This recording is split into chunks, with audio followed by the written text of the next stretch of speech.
ഇനി നമുക്ക് വഴുതനങ്ങ കൊണ്ട് ഒരു ഫ്രൈ ഉണ്ടാക്കാം. അതിനിങ്ങനെ ചെറിയ തരം വഴുതനങ്ങയാണ് നല്ലത് കേട്ടോ. ഇതിനെ നമുക്ക് 4 ഇങ്ങനെ മുറിക്കണം. അതിൻ്റെ ഉള്ളിൽ വല്ല കേടുണ്ടോ നോക്കണം.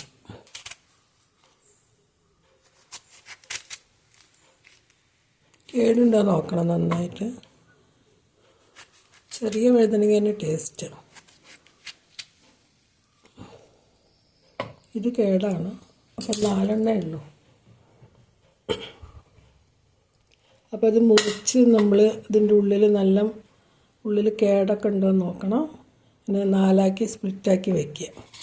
ഇനി ഇതിന് ഒരു മസാല അരയ്ക്കാണ്ട് 2-3 അല്ലി വെളുത്തുള്ളി, ഒരു പച്ചമുളക്, ഒരു ചെറിയ സവാള അരിഞ്ഞത്, 1 സ്പൂൺ മുളക് പൊടി, 1 സ്പൂൺ മഞ്ഞൾപ്പൊടി, 1 ടീസ്പൂൺ മല്ലിപ്പൊടി. ഇതെല്ലാം കൂടി മിക്സിയിലൊന്ന് അരച്ചു കൊണ്ടുവരാം. മിക്സിയുടെ ജാറിൽ ഇതെല്ലാം ഇട്ടിരിക്കുന്നു. ആവശ്യത്തിനുള്ള ഉപ്പ് ഇടാം. സ്പൂൺ വെള്ളം ഒഴിച്ച് ഇത് നന്നായി അരച്ചു കൊണ്ടുവരാം. നമ്മളിത് അരച്ച് കൊണ്ടുവന്നിരിക്കുന്നു. ഇനി ഇത് ഓരോന്നെടുത്ത് ഇതിൻ്റെ ഉള്ളിൽ നന്നായി നിറച്ച് കൊടുക്കണം. വഴുതനങ്ങ അങ്ങനെ ഫ്രൈ ചെയ്യുന്നത് പല സ്റ്റേറ്റിലും പല തരത്തിലാണ്.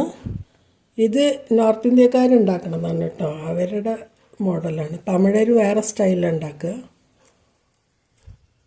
ഇത് ബീഹാറീസൊക്കെ ഉണ്ടാക്കണതാണ്. അങ്ങനെ നമ്മൾ മസാലയൊക്കെ ഇതിൽ നല്ല നിറച്ചിരിക്കുന്നു. അടുപ്പത്ത് ഒരു കടായി വയ്ക്കുക. ഇനി ഇതിൽ കുറച്ച് വെളിച്ചെണ്ണ ഒഴിക്കുക കേട്ടോ. നമ്മളെല്ലാ റെസിപ്പി വെളിച്ചെണ്ണയിലല്ല ചെയ്യുക. നോർത്ത് ഇന്ത്യൻസ് ആണെങ്കിൽ കടുകെണ്ണയൊക്കെയാണ് ഉപയോഗിക്കുക. ഇനി ഇതിൽ നമ്മൾ മസാല നിറച്ച വഴുതനങ്ങ ഓരോന്നായിട്ട് ഇതിലിടുക.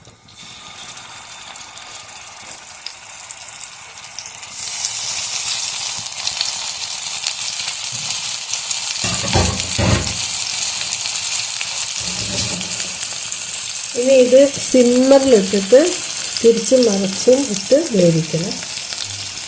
ഇത് അടച്ച് വേവിക്കണം കേട്ടോ.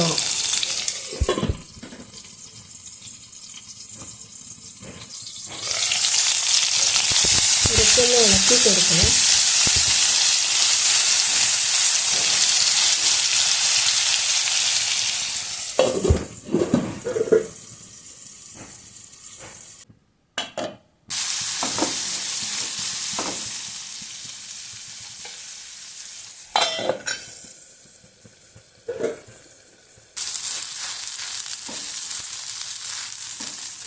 അപ്പോൾ ഇത് വെന്തു കേട്ടോ. ഇനി നമുക്കിത് എടുക്കാം.